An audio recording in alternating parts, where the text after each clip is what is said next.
It's grammar time. The topic for today is past perfect. When do we use past perfect? Okay, we use it for a completed action before a different past action. We're talking about two actions. One is going to be in the past simple and the other in the past participle. For example, when I got to the airport, the plane had already left.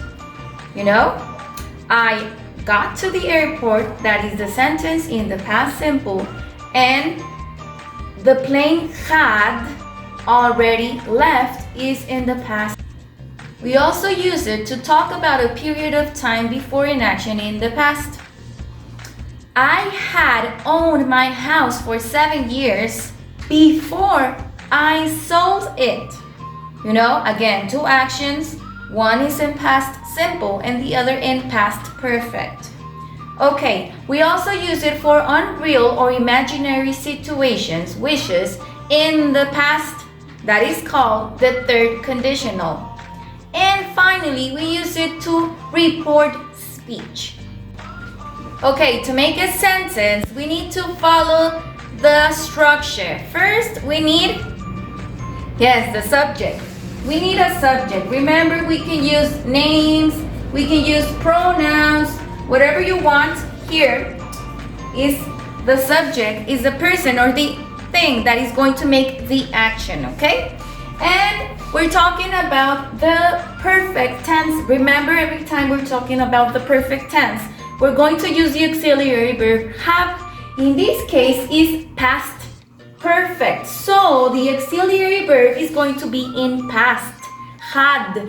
And had, it is going to be the same for all the subjects. Remember, in the present perfect, we saw that we use have and has depending on the subject. In this case, in the past perfect, we are only going to use had. Okay? Had if it's a positive sentences. If we're making a negative sentence, we're going to use had not or contraction hadn't. Okay, depending if it's positive or negative sentence. And then the verb is going to be in past participle. Okay, remember that past participle is the third column of your list of verbs. Begin, began, begun. Okay, begun is in past participle. And finally, we're going to need complement. This is to make a sentence in the past perfect. Subject, the auxiliary verb had or hadn't, the verb in past participle, and the complement. Okay, it's time to make some sentences in the past perfect.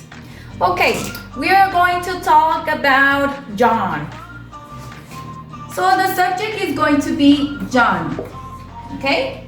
John, the auxiliary verb is had. Finished is the verb in past participle, and the complement is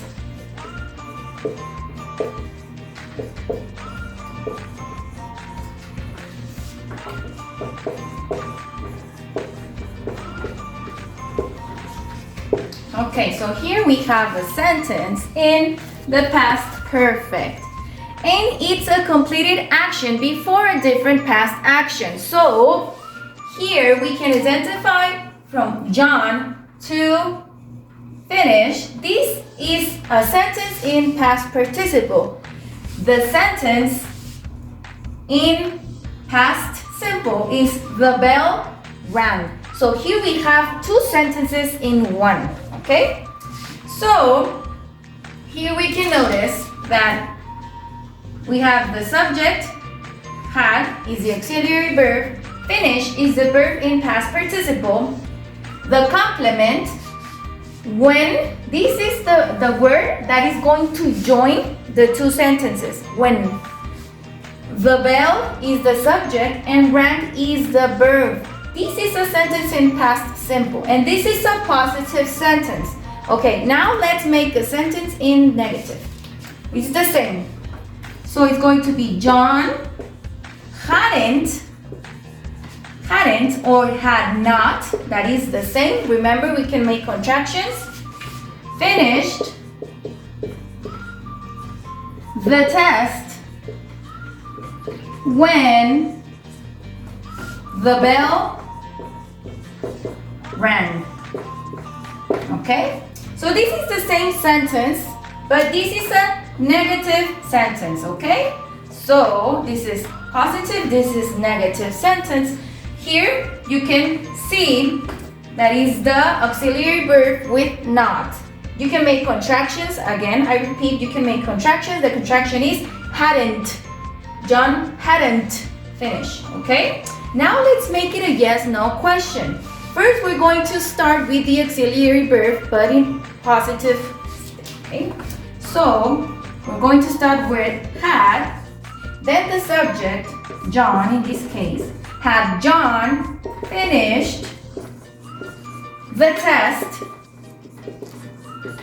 when the bell rang?